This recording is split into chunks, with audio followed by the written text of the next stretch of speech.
Hi, good day everyone. So karon mag-solve ta sa loga rhythms. Muni ang part 2 sa akong gi-solve katong last. So karon ang muni atong equation nga to i-solve. So first, let's locate, let's locate our u. So ato i-let u is equals to x raised to the power of 6 plus 8. Then ato din so na naman tayo kaning atong u. So let's differentiate no sa para makuha nato ang du. So ato i-differentiate 6x raised to the power of 5. So ang kaning 8 din na nato, so 0 na siya no. Then after ani magbutang tag dx.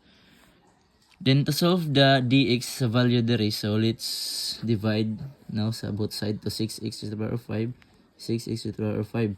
So cancel. So our dx will be du over 6x raised to the power of 5. So mo man yung value man ipagkuha nato sa dx. So mo proceed ta diri sa una no. So ang ato ni buhaton kay ato ibutang ang or ato i-substitute. So integral of x raised to the power of 5, then ang dx na naman tayo value, so ato ni i-substitute diri So dx will be du over 6x raised to the power of 5 over, so if namoy nakita so ang di ba ang denominator ato man gilit u, so let's substitute na sa didungan nato sa du. So mahimo na siya u. Okay? Then next ato buhaton ani kay cancellation. So naman siya same value, so let's cancel na lang ani. So atong buhaton ani kay integral of 6 du over u.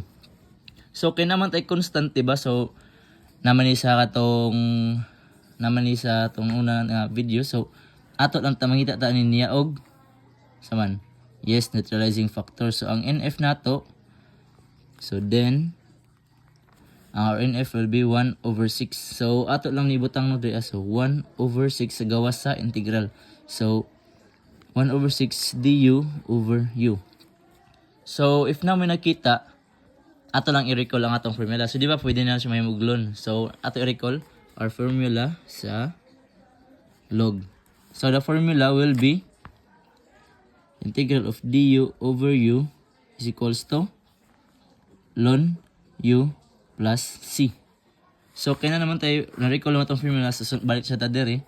So ato na ibutang no. So 1 over 6 ln ang u nato kaya ato ibutang. So ang atong u di ba 8 raised to the power of 6 plus 8. So butang nato diri u plus c. Then ato na i-substitute ang value sa atong u.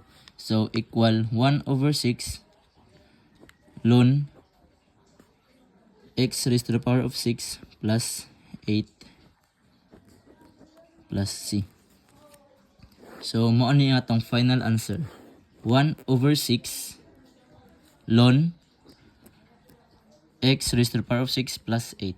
So that's all. I hope na mo'y ma-learn sa atong lesson sa part 2. O daghang salamat.